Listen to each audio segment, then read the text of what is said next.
Hello, Mustangs. I'm Mr. Robertson. I am going to be reading Chapter 10 with you today, Malicious Mischief. So we always start off with the definition. Malicious mischief is a noun, and it is the act of purposely destroying the property of someone else's business. So Jessie was all in knots. Evan was madder than ever at her, and she couldn't figure out why. He had said, "Do you want to call off the war?"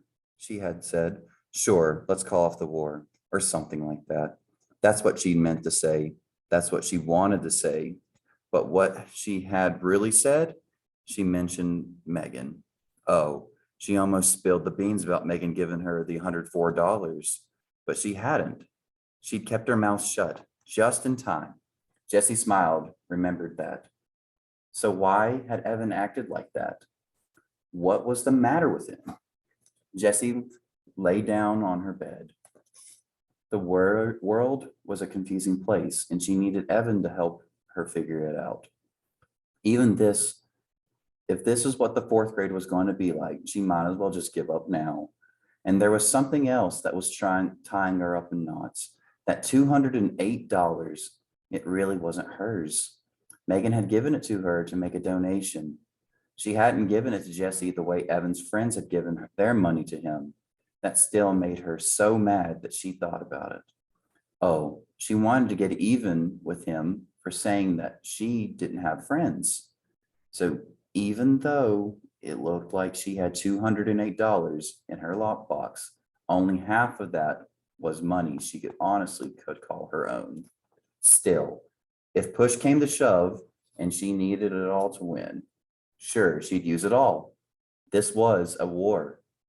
But if she pretended that all of her money was hers, hey, what if Evan has even more than that? So if she lost, even with Megan's money? Gulp. Jessie hadn't thought of that. If she lost, even with $208, if she lost, oh my gosh, winner takes all.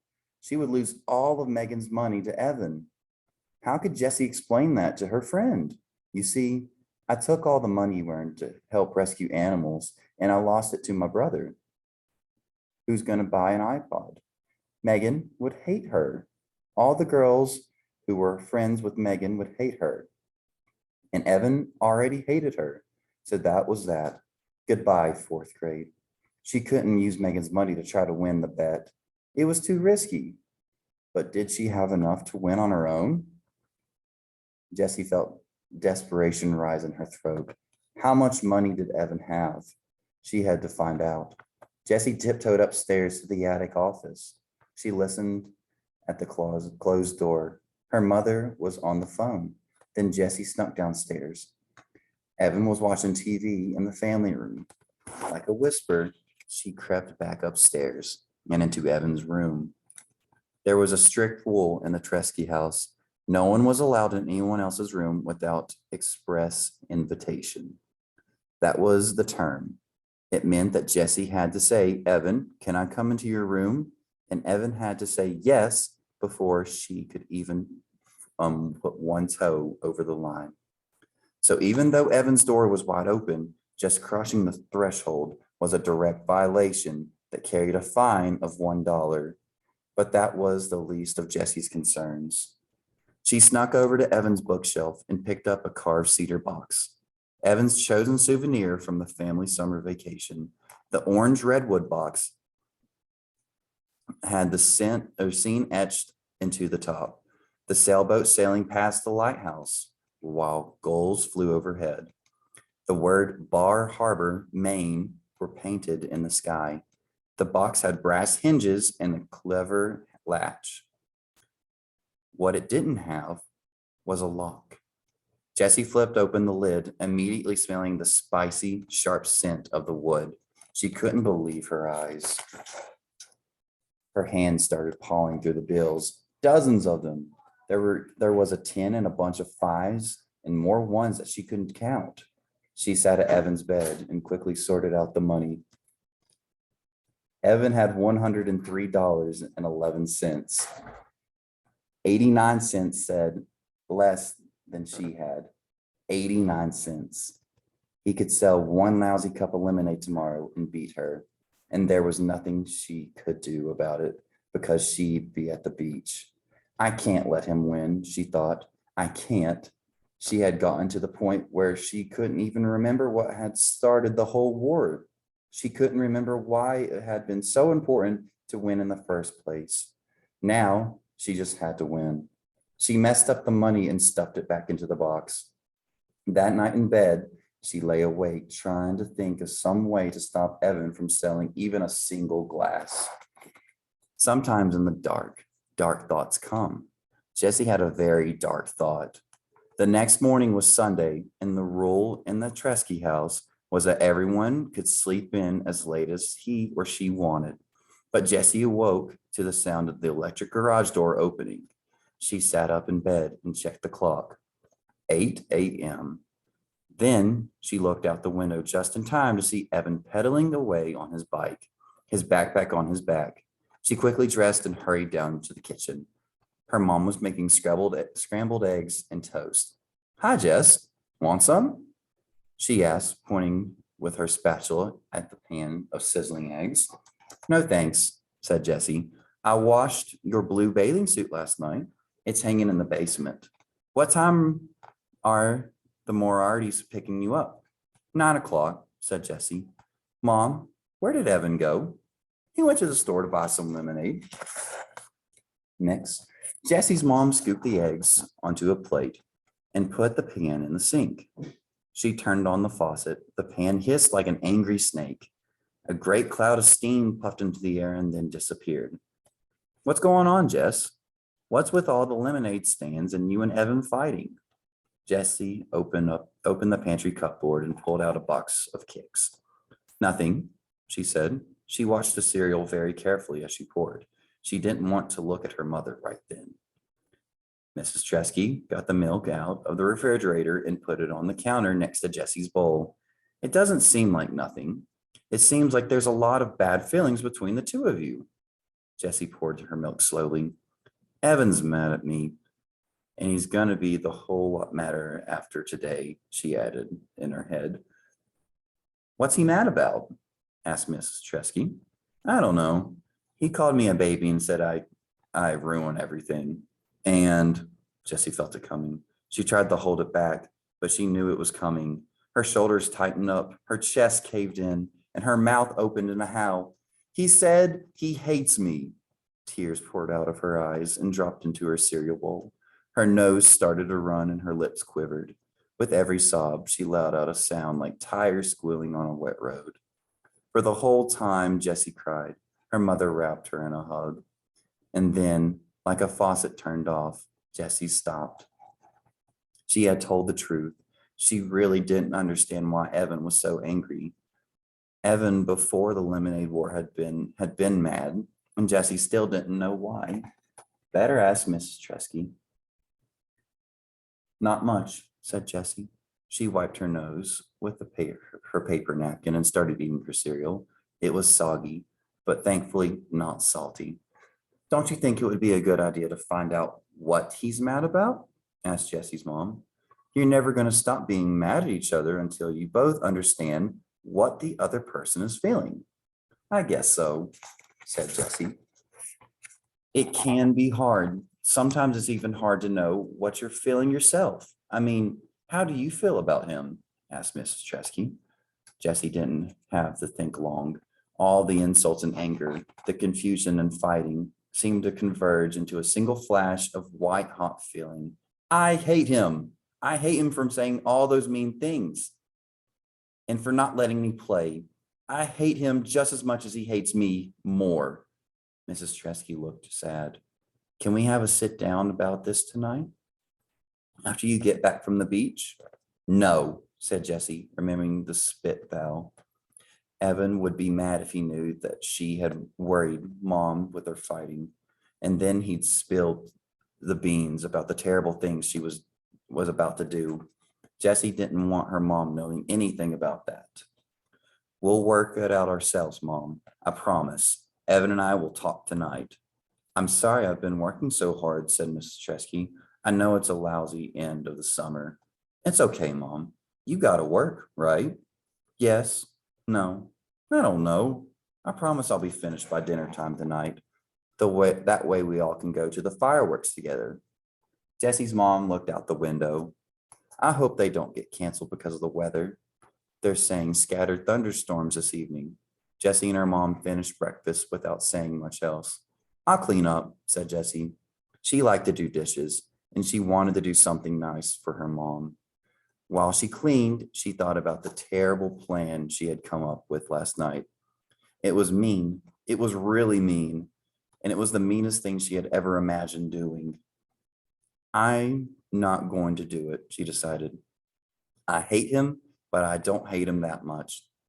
She was putting the last glass in the dishwasher while Evan walked in. His backpack was bulging. I thought you were going to the beach for the whole day, he said. Megan's picking me up in half an hour. She thought she saw Evan stiffen up. Good. What's in the backpack? Not much, he said, dumping out the contents onto the kitchen table. Cans of lemonade mix rolled all over. Jessie tried to count, but there was too many. 15? 20? Holy macaroni. How many cans did you buy? 32. Evan started to stack the cans in a pyramid. But you don't need that much. Even to win, you don't need that much. That's, she did the calculations in her head. That's 256 cups of lemonade. If you sell them at 50 cents a piece, $1. I'm going to charge $1 a piece. Jessie felt like his head was going to explode. You'll never sell it all, she said. There isn't a neighborhood in town that will buy 256 cups in one day. Too much lemonade, not enough thirsty people, she said. I'm going to roll, like the ice cream truck. I'm going to mix it all up in a big cooler and a wagon and from the street to street. The high today is going to be 94 degrees. It might take me all day, but I'll sell every last drop. 256 smackers. And then tonight, juicy. We'll count our earnings. Don't forget, winner takes all. But you don't need $256 to win, she shouted. Evan stood tall and said in a gravely voice to all the boys intimidated, I don't play to win. I play to pulverize. Oh, what an idiot. Jessie couldn't believe her brother could be such a jerk. She watched as Evan put together his rolling lemonade stand in the garage. The big cooler was something Mrs. Tresky had bought a few years back, and she was in charge of refreshments at the school spring fling. It looked like a giant bongo drum with a screw off the top and a spigot at the bottom. Evan loaded into it the wagon, then poured the mix from all 32 cans. She used the garden hose to fill the cooler to the top, then dumped the 4 trays of ice cubes. With the plastic beach shovel, he stirred the lemonade. The ice cubes made a weird rattling noise as they swirled around in the big drum, using the shovel like a big spoon. He scooped out a tiny bit and tasted it. Perfect, he announced, screwing the top on tightly. Then he went to the basement to make his lemonade on wheels sign. Without a moment's hesitation, Jessie sprang into action. First, she got out a large Ziploc bag from the kitchen drawer, the kind that you could freeze a whole gallon of strawberries in if you wanted to. Then she held it upside down and wide open over the fruit bowl. She gave the bowl a solid knock. Jessie was surprised how easy it was to catch the fruit flies and floated up from the bowl. It was like they wanted to die. She filled the bag with two more with flies, then hurried to the garage. She unscrewed the top of the big cooler. Holding the first bag upside down, she unzipped it, expectingly the flies to fall down into the lemonade. They didn't. They stayed safe and dry in the bag. It was like they wanted to live. Too bad for you, you stupid flies, as she plunged the bag into the lemonade. Under the surface, she turned the bag inside out, swishing it back and forth so that all the flies washed off into the lemonade. She emptied all 3 bags of flies into the big cooler, then hunted around until she found 2 green inchworms and a fuzzy gypsy moth caterpillar. She tossed them into the cooler. Then she threw a fistful of dirt for good measures. She was just about to screw the top back on when she heard Evan coming into the basement stairs. There wasn't time to get the top back on. He would see the bugs and the whole plan would be ruined. Jessie ran up the steps and shouted, "Evan, Mom wants to see you in her front office right away." "Oh, man," muttered Evan as he started to climb the second set of stairs. Jessie quickly screwed on the cap, grabbed her blue bathing suit from the basement, then went upstairs to her room. On the way, she passed Evan coming down. "Mom didn't want to see me," he said, annoyed. Jessie looked surprised. "That's what it sounded like. She yelled something down the stairs." "I thought it was, 'Get Evan.'" Jessie shrugged. "So I got you." From the bedroom window, she watched Evan rolling down the street with her lemonade on wheel stand. He was like one of those old-time peddlers, calling out, "Lemonade, get your ice cold lemonade here." And he walked. For one lightning brief second, Jessie felt a stab of regret. She could see how hard he was straining to pull the heavy cooler. She knew that it was like this, what is it like to stand in the hot sun selling lemonade? But the feeling was snuffed out by the hurricane of anger she felt when she remembered Evan's gravely voice, "Pulver-eyes." Jessie switched into her bathing suit, packed up her beach bag, and said quick goodbye to her mother as the Moriartys pulled into the driveway. "What a great day for the beach," said her mother. "Have fun and be home in time for the fireworks, okay?" The fireworks. Yep, Jessie imagined there would be some fireworks tonight.